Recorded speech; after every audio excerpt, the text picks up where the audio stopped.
کہ جو لوگ بینک کی ملازمت کرتے ہیں تو ان کی ملازمت کا کیا حکم ہے؟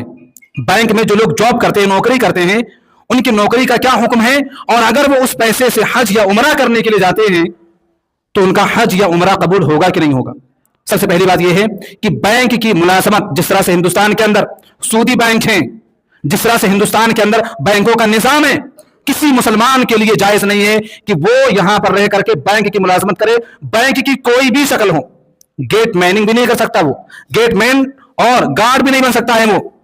اور جو دیگر اندر جو کام ہوتے ہیں وہ تو بدرجہ اولا حرام ہے۔ لہذا بینک کی ملازمت ہندوستان میں جس طرح سے بینکوں کا نظام ہے، کسی مسلمان کے لیے جائز نہیں ہے کہ وہ بینک کی نوکری کرے، بینک میں جا کر کے جاب کرے۔ کلی طور سے علماء نے اسے حرام قرار دیا ہے، اس لیے کہ نبی کریم صلی اللہ علیہ وسلم کی حدیث صحیح مسلم کی، لعن رسول اللہ صلی اللہ علیہ وسلم آکل الربا وموکلہ وکاتبہ وشاہدہ، نبی کریم صلی اللہ علیہ وسلم نے لعنت فرمائی ہے سود کھانے والے پر، سود کے کھلانے والے پر، اور اسی طرح سے جو سود کو لکھتے ہیں بیٹھ کر کے بینک میں،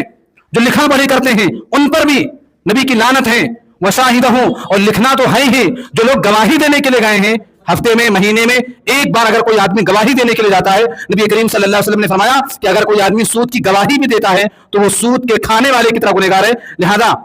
ہندوستان میں جس طرح سے بینکوں کا نظام ہے، یہاں پر بینک کی ملازمت حرام ناجائز ہے۔ رہی بات اگر اس نے اس پیسے سے حج اور عمرہ کیا ہے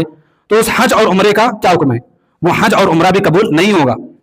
وہ حج اور عمرہ بھی قبول نہیں ہوگا۔ نبی کریم صلی اللہ علیہ وسلم کی حدیث ہے، ان اللہ طیب لا يقبل الا طیبا، اللہ تعالیٰ پاک ہے اور وہ پاکیزہ چیزوں کو ہی قبول کرتا ہے۔ اور آگے اللہ رب العالمین نے نبی کریم صلی اللہ علیہ وسلم نے فرمایا، ایک آدمی کا تذکرہ کیا، لمبی حدیث ہے صحیح مسلم کی،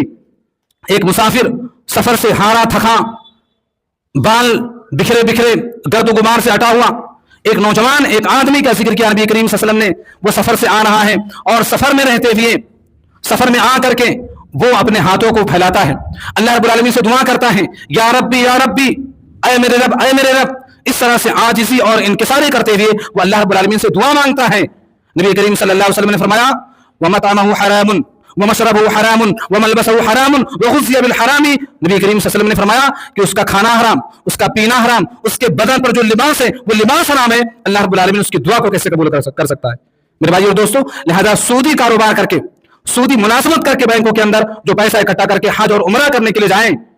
وہ حج اور عمرہ قابل قبول نہیں ہے۔ اللہ رب العالمین دعا قبول کرنے کے لیے تیار نہیں ہے۔ اور شاید آپ کو یاد ہوگا، میں نے گزشتہ خطبہ جمعہ کے اندر بیان کیا تھا کہ اگر کسی آدمی کے بدن پر کوئی لباس ہے اور وہ لباس 1000 روپے کا ہے، اس میں سے 900 روپے حلال کے لگے ہوئے ہیں، 900 روپیہ حلال ہے، لیکن 100 روپیہ اگر حرام کا اس میں لگا ہوا ہے، نبی کریم صلی اللہ علیہ وسلم کی حدیث ہے، جب تک وہ لباس اس آدمی کے بدن پر ہے، رب کائنات اس کی عبادت کو قبول